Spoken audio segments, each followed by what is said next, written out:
Welcome back to Friday Night Football Fever. It's a matchup that we've all been waiting for, a pivotal road game for the 6th-ranked Fighting Irish as they take on number 14 Clemson. If the end goal is winning a national championship, a win in Death Valley would go a long way for the Irish.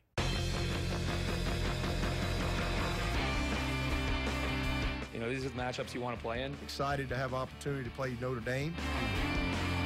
It just brings out the best in everybody. This is something you'll remember for the rest of your life.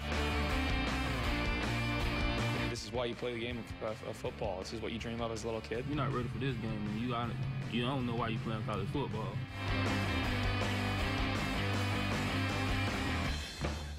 Welcome back to Friday Night Football Fever tonight, coming to you from Clemson's Death Valley. Pete Byrne along with Carl Deffenbaugh. Carl, I guess we can call this the calm before the storm. Yes. Literally and figuratively. It is going to be wet tomorrow, and it is going to be wild in here. Yeah, Pete, I've had the pleasure of covering one game here before, and everything you've heard about how impressive that entrance is when the players race down the hill to how crazy the atmosphere here gets is they're not lying to you. It's wild in here, indeed. And that was a day game. This is going to be a primetime top 15 matchup with major college football playoff implications. Yeah, the home field advantage for Clemson here in Death Valley is very real. They've won 24 of their last 25 games played here in this stadium, the one exception being 2 years ago when they lost to Florida State, the eventual national champions. We've been talking to the Notre Dame players all week long about this game. They're understandably fired up for this top 15 matchup. A natural question mark coming into this game is sophomore quarterback Deshaun Kaiser. How will he fare under the lights in this wild environment and what also happens to be his first career road start?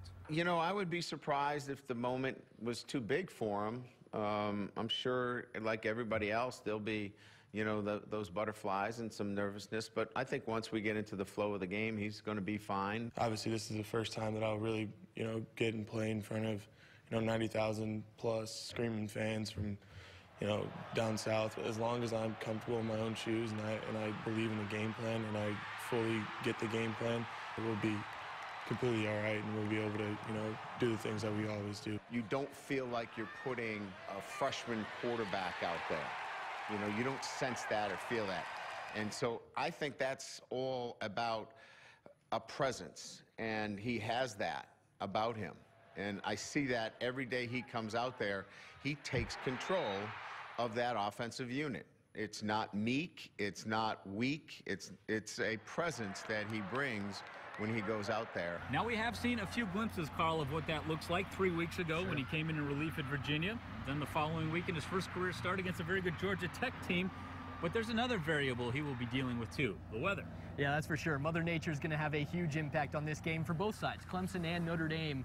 We've been following Hurricane Joaquin and the surrounding storms for so long, dumping rain on this part of the East Coast. And while Clemson was relatively dry today, they are expecting what they're calling historic rainfalls throughout the weekend. We will see how that affects the game. The game will be played tomorrow night. That's what Clemson officials tell us. And the Irish, for their part, aren't too worried about the conditions. Looking back in high school, I never really had too big of an issue when it came to rain. I have, you know, pretty good-sized hands where I grip the ball pretty well. Some of my best games in high school came in the rain, so it doesn't necessarily worry me. It's definitely something that I haven't experienced lately, but we'll definitely prepare for that with using wet balls during practice. Notre Dame's hasn't been here since 1977, is not coming back till 2023. People are going to come. Of course, if the conditions are wet and sloppy, it certainly helps if you can run the ball effectively, and that's exactly what C.J. Prosise and the Irish offensive line have done to start 2015. His 600 yards so far, in fact, are a school record through the first 4 games of a season. It's definitely going to be wild in here. Probably going to be soaking wet too, and who knows, Carl, that might just turn out to be the perfect formula for an epic college football game between the Irish and the Clemson Tigers. That's going to wrap up our coverage tonight from here in Death Valley. Adam Darengowski will be back with more Friday Night Football Fever right after this.